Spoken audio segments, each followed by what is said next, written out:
I was getting middle of the night phone calls and knocks on my front door. And then the thing where it started to get very interesting, and last year, for the first time ever, I decided to talk publicly about it, was when I started to experience information being given to me, which then led to me having an interaction with an amazing lady in Cornwall. You need to be careful, Brian, because you're poking a stick into some pretty heavy stuff.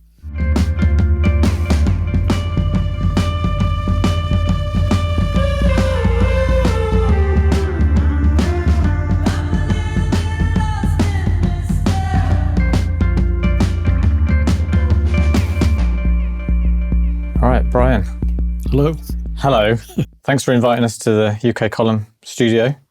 As you know, it's 4 hours, so we've got a lot of scope to go wherever you want to go with it.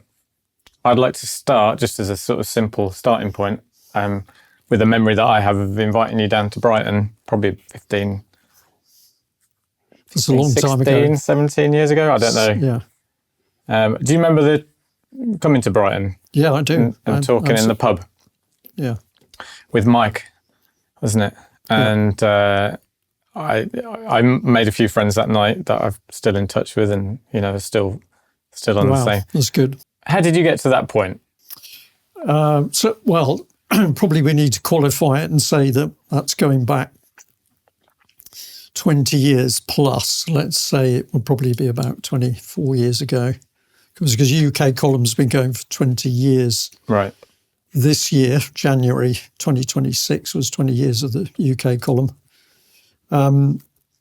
So for me, the story started, before there was any media aspect to it.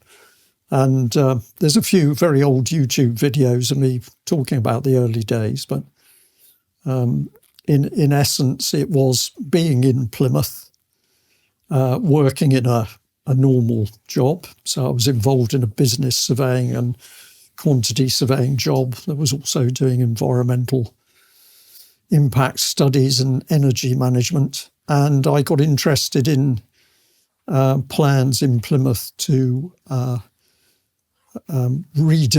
regenerate some of the poorer parts of the city, in particular Devonport, which is an area around which is around the naval base, but in particular Devonport is around the original naval base, going back to sailing ship days. And I began to realise that in the community there were some really interesting people. They were also concerned about the fact that it had got to the stage where families had been long-term unemployed, young people were starting to get out of control with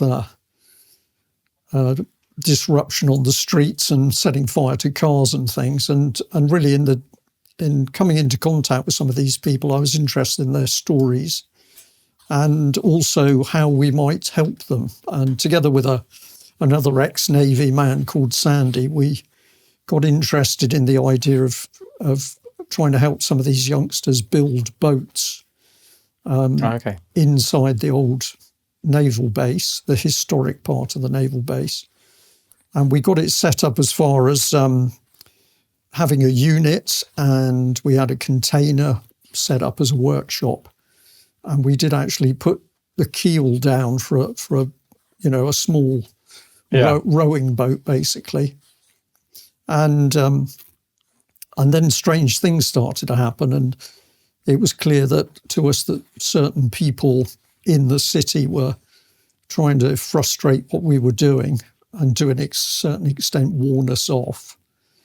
And it was at this point that we began to look into the whole of the regeneration programme in Plymouth. It was inherently linked into European money. Right. And what we came to realise was that there was a lot of European money coming into Plymouth, and it was being misappropriated, basically. So it was being, the funding pot that came in was being broken up into smaller amounts. And then that was disappearing into people's projects and pockets. And when I started to speak out about that, it was very clear very quickly that I'd become very unpopular in the city. Oh, okay. So that project that you were setting up, was that a charitable project or a business project? No, that was to be a completely charitable project. Okay.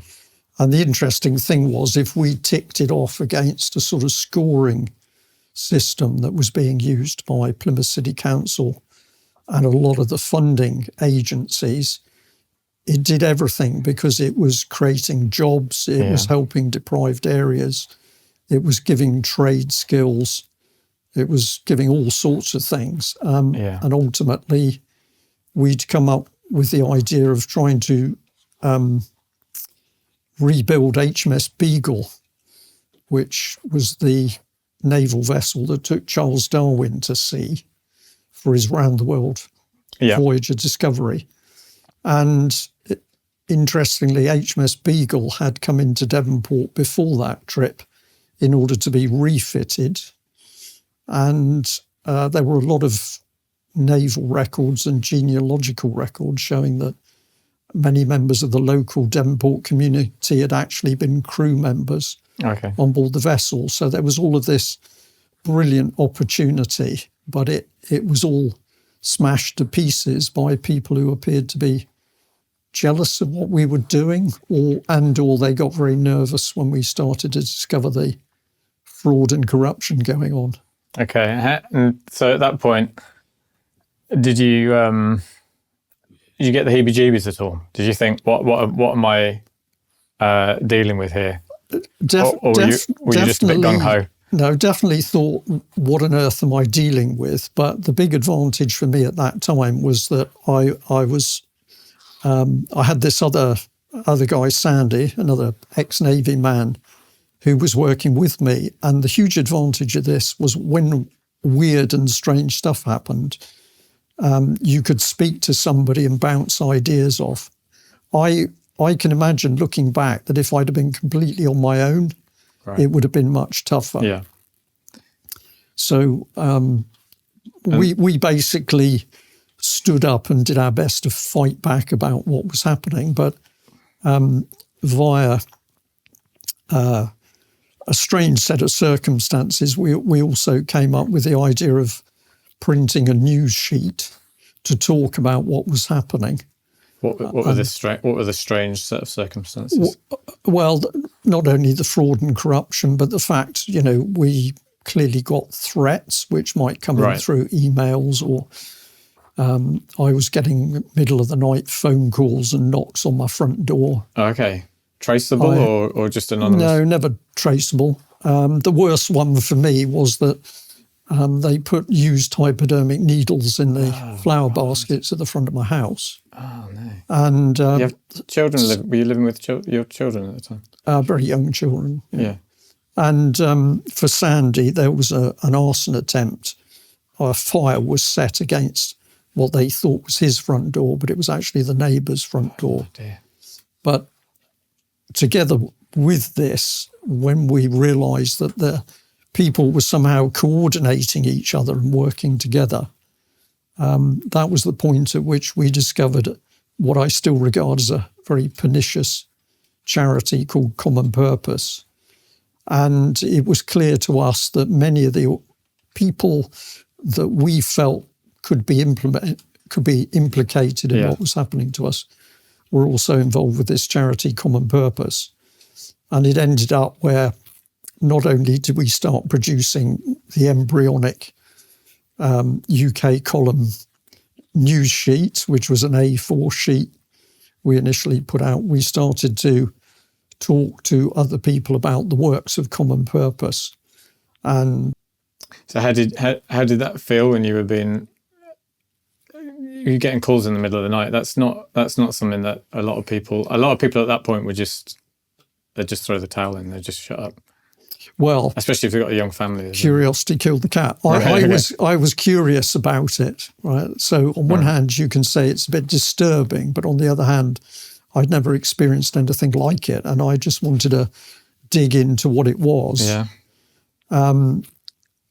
So that was going on, and then the thing where it started to get very interesting. And last year, for the first time ever, I decided to talk publicly about it, was when I started to experience information being given to me, which then led to me having an interaction with an amazing lady in Cornwall who basically said I was going to go on a journey. That's a specific story.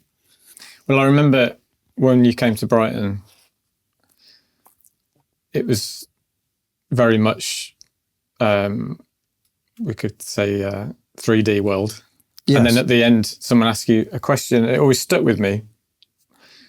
And you told a story about, I think 2 or 3 different people had corroborated, had seen a similar thing when they saw you, which was, I don't know if you remember, two beings, 2 guardians or beings or angels, whatever you want to call them. But that really stuck with me. Yes, you've prompted me there, actually, because there's stuff that is so far, it's in the past now that I forget things. Well, that came about because basically I went to talk to a very nice couple down in Cornwall who were also realising strange stuff was going on. Yeah. And so it was a husband and wife, and I met them right down at the tip of Cornwall. And we had a discussion about what was happening in the country. A lot of it was politics. But I said, in my opinion, there was some much deeper, darker things going on. And at a particular point, the husband said to me, you need to be careful, Brian, because you're poking a stick into some pretty heavy stuff. And immediately the man said it. His wife said, oh, no, he doesn't. And I said, why? And she said, well, because you have 2 guardian angels with you. And this was very unusual language for anybody that I normally associated with. Yeah. And she said that to me. She also said they were both very big, whatever she could see. And I forgot about it until I went to another talk with a small group of people. And I was talking to a lady, and she said to me, without any prompting, do you realise that you've got somebody with you? And I said, what do you mean? And she said, well, you've got somebody protecting you. Right. And I said, well, a lady said to me, there's 2. And she said, well, I can tell you there's 3. So trump that. Yeah. I will say to you and to anybody that happens to listen in to what's happening today that at the time that happened, that was very different language and conversations to, my life to that point, because I'd very much been in the establishment. Yeah. Yeah, it's interesting. I both you and Charles come from that military background. And there's a lot we could talk about that, but it's interesting because a lot of the way most of the people I know who have got into this kind of way of thinking, questioning what's going on, have come through a more, I don't know, alternative lifestyle. I suppose so. They might have started out in the kind of left-leaning, either musicians or artists, or and then they start questioning what's going on, and you have that natural, I suppose, rebellious kind of. No, for me it was a bit more brutal. I was inside the system, and then when I left, I came out of the Navy, and I thought, right, I'm going to establish myself as a normal person.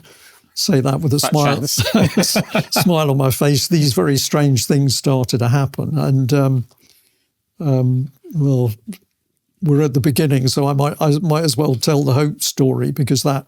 Well, I think it's a wonderful story. Yeah. So I was in an interesting world of the fraud and corruption and threats and common purpose, and trying to work out what was going on in life, and I was experiencing reading things in the newspaper that I would find very strange or interesting. And I eventually got to the point where I bought a local newspaper, so a Southwest of England regional newspaper. I bought that on a daily basis because I was just fascinating what I read. And to give an example of something that caught my attention was, on one occasion I read an article which said that the Bishop of Exeter had chaired a meeting as to whether there should be elected regional assemblies in UK. And I immediately thought, what is the Bishop of Exeter doing, getting involved in what was clearly a heavy political meeting, absolutely tied in with the European Union, because the regionalisation of UK was EU policy.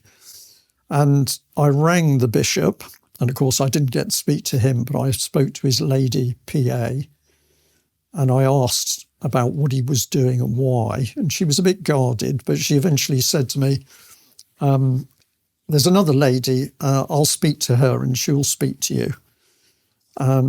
And I said, okay, that's fine. And she said, she'll give you a call. Well, I think about 3 weeks went past and I almost forgot the phone call. And then one afternoon at about 2:00, I got a call, and it was this lady to answer questions about the Bishop of Exeter and elected regional assemblies. And she told me things which didn't quite add up to me. And I said eventually, well, can I ask what your relationship is to the diocese, to the bishop? And she said, oh, I'm a senior Labour activist. And I said, that's interesting. So why is the Labour Party involved with the Bishop of Exeter? And this was not taken very well. And very quickly she closed the conversation down. And it was obvious she didn't want to talk to me. And later I was to really understand who this woman was, because her name was Jo Moore. And she eventually became infamous for saying on 9/11, today is a good day to bury bad news, i.e. that any bad news circulating inside the Labour Party should be released on that day, because it would be obscured by the events in New York and the Twin Towers. So she said that publicly? Yeah, well, no, her memo was leaked, and then she was all over the press. But I just found it interesting that a woman of that sort of capability should be working with a senior man of the Church of England on a political objective. Yeah. So things like that were happening. But the key part of the story was that one summer morning, I was in my kitchen having a cup of tea, and the phone rang, the landline rang. Do you remember those? I do. We've still got a landline. We still have a landline. Yeah. And a man said to me, Brian, we haven't spoken for a long time. In fact, it was several years. And he said, I don't really know why I'm calling you, but I thought you should know this. And he gave me a little package of information about fraud and corruption, which was interesting. And we had a little bit of conversation, and then he said, I've got to go. Well, within 2 minutes, the phone rang again. And basically in the course of about 40 minutes, I think it was 11 calls. I took one after the other. Landline, mobile phone, landline. And each time it was somebody saying to me, effectively, they didn't know why they were calling me, but they needed to tell me something. So that was life really changing from being a member of Her Majesty's Armed Forces. And then probably about 3 months after that, I was working at home and the phone rang, and it was a friend of mine, known him for many years, an architect called Paul.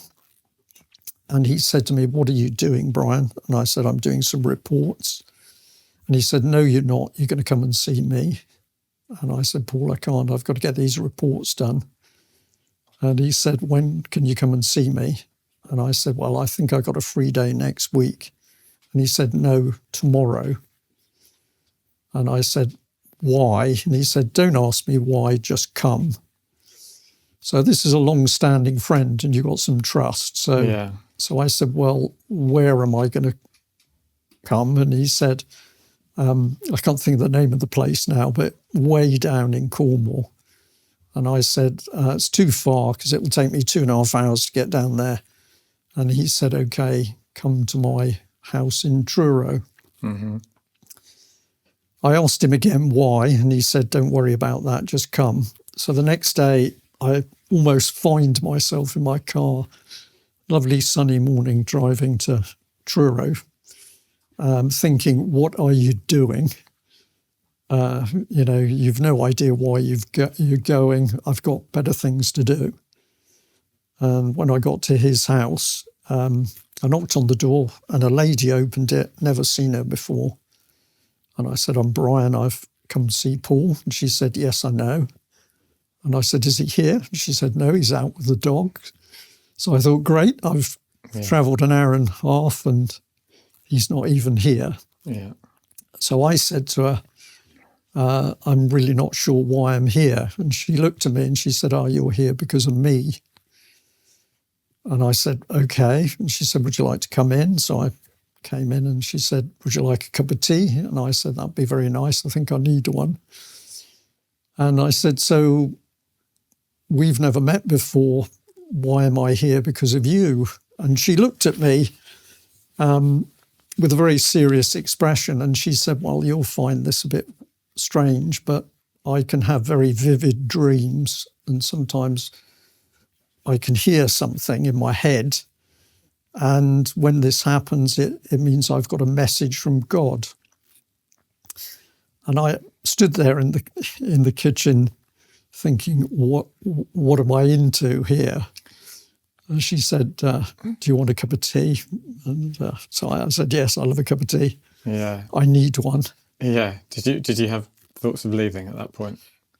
No, not to leave, but Paul wasn't there anyway, so I was just on my own with her. So he was this strange lady who said, she has dreams and things. So I said to her, okay, so why am I here? And she said, well, I had a dream and you were in the dream. And I immediately said, but you don't know me. And she said, well, I do because Paul's talked about you a lot. So she said, you were in the dream, Brian. Paul was in the dream. And another friend of mine who's also called, of hers, who was also called Paul. And she said it was an immensely powerful dream. And that usually means I've got a message. And I said, okay, what's the message? And she looked at me and she said, oh, that's the thing I don't know. Okay. I mean, it was bizarre. It was utterly bizarre. So I said to her, tell me about yourself. And she produced the tea and we sat down at the table. And then she told a story about being a single mum. She'd had quite a tough life with her 2 children. And eventually she started to tell me about creating a project which was called the Reminiscence Project, where primary school children, infants were put together with elderly people in Cornwall, and the elderly people would recount their lives and their work to the children. And it was very popular. The schools loved it. The children loved it. The elderly people loved it. And so it started to grow. And Jackie then said to me, and then a lady approached her and said she could help maybe get some funding. And Jackie said this would be helpful to her because everything else had been done on a shoestring. And she said the lady got involved, and then I started to have problems. People became fractious around me and things started to break down and problems started. And then she started to recount a particular problem, which I'm not going to share because some of it was her talking about quite personal things. But she got to a point where I said, I will tell you what happened next. And she looked at me and said, well, how are you going to tell me what happened next? And I said, well, let me see whether I get it right. So I told her what I thought happened next, and she was quite astonished and said, that's exactly what happened. And I then said to her, well, this is happening all over the country, that people doing good things are being attacked and good projects are being broken down. And did a lot of that resonate with what you'd experienced? She'd experienced Yeah, something oh similar yeah, to what, this is why I Yeah. could tell her so accurately what actually happened. And so I said, this is happening across the country and I'm talking to other people who are seeing it. And I think we need to get out there and warn people about it. And the moment I'd said that, her whole demeanour changed. And she then said to me in a female but quite authoritative voice, oh yes, you should get out and travel and you must meet people and teach and tell them what's going on. Yeah. And then she suddenly said, oh, I'm sorry, I get carried away. And I describe it like this because it's how I felt. I then said to her, you've just given me the message, but I'm thinking, why did you say that? And so there was this, very powerful message that I was to get out and help people understand what was happening in the country and what was happening to them. My friend came back in shortly afterwards, and after that, we had a very interesting conversation. And then I got to the point where I needed to get back home. So I end up in the car and I'm driving on this beautiful sunny day back from Cornwall. And into my brain, it was a bit of a joke against myself, really, because the thought came, I'm not trained for this. I'm a military guy, so Okay. I'm not trained for this. And as that thought came into my head, my very old-fashioned mobile phone went beep, beep, which was a message. And when I got home, the message was a little biblical verse from Jackie. And when I looked it up, it, in a way, answered that little concern in my head. And then over the next few weeks and few months, if ever I felt I needed some guidance or help in what I started to do, the phone would go beep, beep, and it would be another of these texts from Jackie, Right. uncanny. Yeah. And the next strange thing that happened after this event in Cornwall was that one Saturday morning there was a knock on my front door, and I opened it, and there was a very big man that I knew called Ted, and he was holding an overhead projector. You know, the ones where you have the old acetate sheet on top. And I said, Ted, what are you doing here? And he said, I'm not too sure really, but my wife and I were cleaning out some stuff and we thought you would need this. And he handed me the overhead projector and I took it feeling very surprised. And I said, come and have a cup of tea. And he said, I can't because I've got to get home. Stay there, I'll get the screen.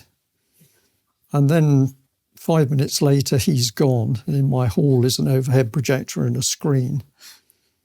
And this prompted me to give a public talk. And 2 weeks later, I gave a talk in my village to 17 people. And at midnight, I couldn't get rid of them. They wouldn't go home. Right. So I was trying to get them out the village hall. And that was the first public talk where I was talking about what I was seeing happening and what it meant and how serious it was. Yeah. And I've lost track of the number of public talks I've done, but I know it's about 350 plus. And that was the start of my journey. And together with those talks and the production of the UK column news sheet, that's how we got started. If you'd like a piece of art on your wall that packs a bit of a punch and is guaranteed to get conversations flowing, head over to therighteousbrothers.uk and take your pick of images in a variety of formats and sizes, with posters from £20 through to limited edition prints, right up to full-scale original canvases. From the Climate Con to Epstein Island, it's all on the table, presented in a stylish fictional book cover format. We also have cards, t-shirts and our infamous £50 note featuring Charles and his pal Jimmy. As Bob Hoskins once said, it's good to talk, and with each conversation we move a little closer to a better place.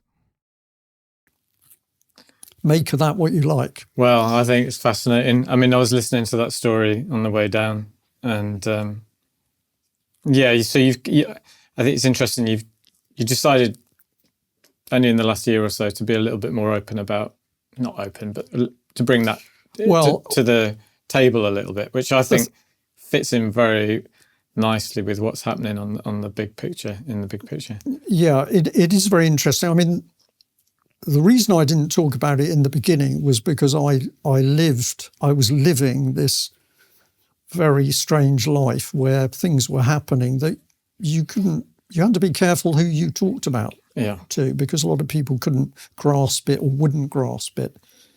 And then it can be construed the wrong way.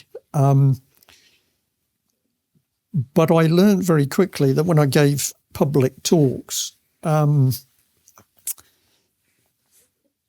which, let's say, were very much based in politics and man, very often at the end of talk, somebody come up to you, or a group would come up to you, and they'd say, "Do you think there's more to it than men and politics?" And I always said to them, the important thing is there's a spiritual battle going on. But I never felt it was my place to talk from the stage about that.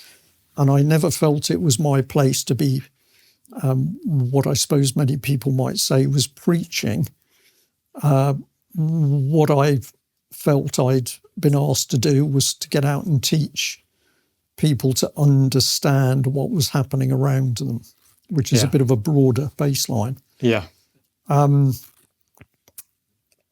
So I was on a journey myself, and I felt it was better to stick to basic things from the stage rather than to get into spiritual things. But as time has gone on, and particularly in recent years, it's very clear that many people are desperately searching for a spiritual anchor. Yeah. And it's become much, much easier to talk about these things, which is why, really out of the blue last year, I was prompted to give the talk about that, my start, to give that talk to a public audience in Hope, Sussex. Yeah. Well, I think it mirrors a lot of people's experience, that this might start out as what's going on out there in the world, and they see some kind of corruption, or they see that things aren't as they should be, and then before too long, where does that lead you? It leads you asking the deeper questions about the big picture, doesn't it? It always has to. It does. The other thing that for me there's always been a thread coming. It's feedback from the wider audiences that I've talked to, is that I would get I still do get them. I get emails from people who clearly have woken up to the basics of bad people, fraud and corruption, bent politicians, whatever it is. But they are aware that there's something darker with it, and sometimes they can't quite find the words to express what they're experiencing or feeling, but they will talk about feeling under pressure. Very often they're fearful.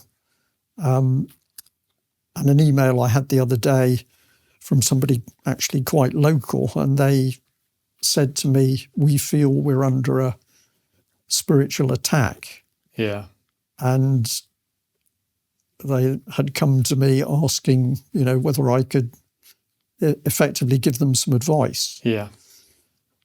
And that in itself is pretty amazing for me, because I've never put myself forward to be somebody trained in that sort of thing. But I do have some understanding now, which I didn't in the beginning. And for me, it's very clear that we're involved in a spiritual war. Yeah. And whatever you think you're doing with regard to the day-to-day battle with people and politics, you can only really deal with it if you start to realise that actually there's something much bigger happening. Yeah. I mean, essentially everything that happens out there is a reflection, is it not, of what's going on within each of our individual souls? I would say so, absolutely. And I've had some really interesting experiences with people from our sort of church community in the UK. And in the quite early days, I did think it was sensible to sort of go to some of the church communities for some help and guidance. Yeah. And my initial experience was that those people were not going to give, either were ill-equipped to give any guidance or did not want to engage. Yeah. So my initial experience was being rejected, although I do remember a very nice group of church elders who said, well, we can't really help you, but we think you're on a journey and we'll say some prayers for you. Okay. And I respected that because they were honest. And who knows, maybe what they did actually Well, yeah, you don't know. had a beneficial effect. Yeah. Yeah, I think increasingly there's a point that people are getting to where they've realised that there's an agenda, and they've realised that they're being lied to. Yeah. And then the obvious question is, what can I do about it? And I see it when I've been at talks, and people in the truther kind of movement in the community, sort of the talking heads, some of the people that people look up to, and they'll ask and say, what can we do about it? What can we do about it? Should we be doing this? Should we be doing that? Should we do? And it's still an externalization for a lot of people. They're still looking for someone to tell them what to do. Obviously there are practical things that, and suggestions that people can make, practical things that people can do. Yeah. But essentially, I think until we step away from that, looking for someone else to we're still looking for an authority figure in some ways. And I think until we step away from that, I think we're going to keep repeating the same problem, same mistakes. I think this is very true. And if people are wondering, what are we actually talking about? It comes to the point where you realise that if each and every one of us was doing the right thing, what does that mean? That means being loving and caring for other people, being honest, having courage to stand up and defend the right things. This would instantly mean that we wouldn't have these problems. And so the initial part that you have to recognise is, what's wrong inside you? Yeah. And that then starts to lead you on the fact that, if you get that bit right, then other things follow from it. Yeah. So that's assuming, and I do assume this, and I assume you assume it, but that is assuming that people intrinsically understand what's right and wrong, that they have an innate conscience and a moral compass. The way I see that, because it's a very good point, is that while some people don't have a moral compass, and we could describe them as whatever we like, psychopaths or bad people or whatever it is, the overwhelming majority of people do have a very good built-in moral compass of what's right and wrong, what they should do, what they shouldn't do. That's inside us, and then we are faced with a world where we have a massive attempt to get inside our heads to tell us to do often the opposite to what our inner moral compass says. So this is where the battle really is. Yeah. So I think you've hit the nail on the head. That's the crux of it, really. It's not that people don't understand what's right and wrong. They absolve responsibility. We can go into why that might be. Yeah. But they've essentially got to the point where they absolve responsibility. They're not acting based on their conscience or heart, soul, spirit. They are still acting in accordance with what they believe in their head that they've been told Yeah, isn't it? absolutely. Yeah. So the solution to all of this mess for me is not necessarily diving more into the details of the deception, but to learn sovereignty, to learn to be a sovereign, which is to act on to know that you are the only authority, and to act on that. I don't know how that. No, I think there's a lot of truth in this. But if we wanted an easy example of, you say, let's have a look at something that shows something's wrong, is take young children. So young children are taken through a protracted education system, years of education, but are they actually taught the starting point is to be true, is to, tell the truth, to love one another, to look after each other, to be kind? None of these basic good human attributes are reinforced in schools. No. What young children are now increasingly taught is things which actually destroy their inner moral compass, and this is clearly done deliberately. Yeah. So that's how I would describe that. And also, we live in an increasingly noisy and fraught world where a lot of people never really get any peace in their lives. That's true. Where they can be on their own and reflect, who they are and what life's about. Yeah. So I think it scares a lot of people, doesn't it? What to just be on their own thinking? Yeah. You could be right. Yeah. Because we're not nurtured in those things. No. And we've lost there's positives and negatives to traditional religion, but we've lost that tradition. We're rudderless, really, as a society in terms of our relationship with God or spirit, absolutely. the divine, whatever you want to call it. That's why, they, as another example around children, is, hesitate to say in my day, I'm a certain age now, but originally at school, schools had assemblies in the morning, and part of assemblies were prayers. Our Father who art in heaven, hallowed be thy name. Well, every day I would have to... Lord's Prayer, to say the Lord's Prayer, was, of course, one that people remember and often just repeated by rote. Totally right. But I can remember that as part of those assemblies and the prayer section in it, prayers would be said for people in the school or connected with it,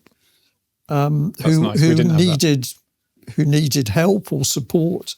And so the act of praying and the children joining in that was invariably about trying to help other people. Yeah. And then, of course, that's all stripped out of schools. And now we've got to the stage where it's unlawful to pray.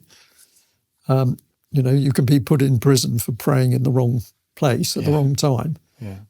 So it's getting pretty easy to see that the regime that's against us is clearly very frightened of spiritual engagement. Yeah. So, Jake, I should probably say to you at this stage, so what started you on your journey? Well, I was lucky enough, a friend had bought 10 copies of The Truth Will Set You Free by David Icke. Okay. Back in the late 90s. And he gave me one, which I read. And I remember reading it in this dirty little student hovel. And it wasn't an easy read, particularly at that point where I was living and everything. And right. Yeah, and that kickstarted, I won't go into it because I've said it before and people want to hear about you, but it definitely kickstarted a whole process. Well, I shall be pressing deeper in a minute. I don't think you've come to the UK Colin for an easy ride. And yeah, I was lost. I was early 20s, and I realised I didn't know anything, and that was quite a shock. And I think that's something that everyone goes through in different ways. So there's a point where they have that crisis where they go, everything I believed, and it might happen over a long time. Yeah. You know, and I know that I needed at that point. Well, first of all, I needed some kind of spiritual grounding. But once I got into the once I felt a bit more grounded, I needed things like the UK column to first of all to tell me what was to show me what was going on in the world. And I think that is the role of that's the role that the UK column have played, isn't it? And there's a lot of great researchers. And then there's a point and I think you made a similar point at Hope. There's a point when you know there's an agenda and when you know that you're being lied to, there's a certain point where you just have to say, okay, I don't need to know all the details. Well, I actually think it's in people giving an opinion here, but I think that it's very important people understand they don't need to know all the details, because when you start researching very heavy, dark stuff, this does not do you any good. You are actually starting to look into the dark. Yeah. And over all the years I've been doing this, on a number of occasions, when people have suggested to me that they're having some issues, I say to them, do you research a lot? And they say yes. Yeah. And then I say, and do you research in the evenings? Yeah. Oh yes, sometimes I'm researching till 2:00 in the morning. Yeah. And I say to them, don't. Because if you go looking at this stuff at night, it brings something else with it. And see where the conversation goes, but I'll try and qualify what I'm talking about. But if you come to the realization that you're in a spiritual battle, that's real, that's reality. And therefore you have to understand that light is there, but also dark's there. Yeah. But of course, people are not taught about spiritual aspects. The churches have all gone astray. And so people are tending to think it's a game to go exploring exactly what's being done to us. And it depends on the person, it depends on their personal strength and psyche, but for some people it can be damaging. I think so. It's a tough process to break out of perhaps even lifetimes of conditioning. I don't know. Yeah. And I think we need to be gentle with each other sometimes and with ourselves.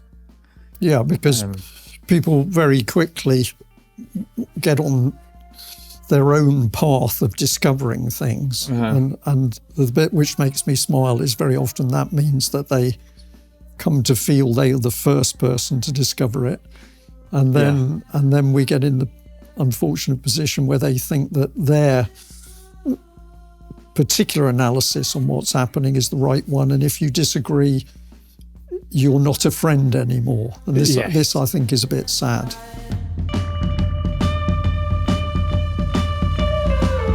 The other thing which I think is very sad is where you see people who are drawn into dogma. For a lot of people who are just waking up, you can't take them from the deep, dark state of politics to spiritual matters in one go. Within 3 minutes, they've told me immensely personal things about themselves. We have malicious propagandists working for very powerful people and powers who are releasing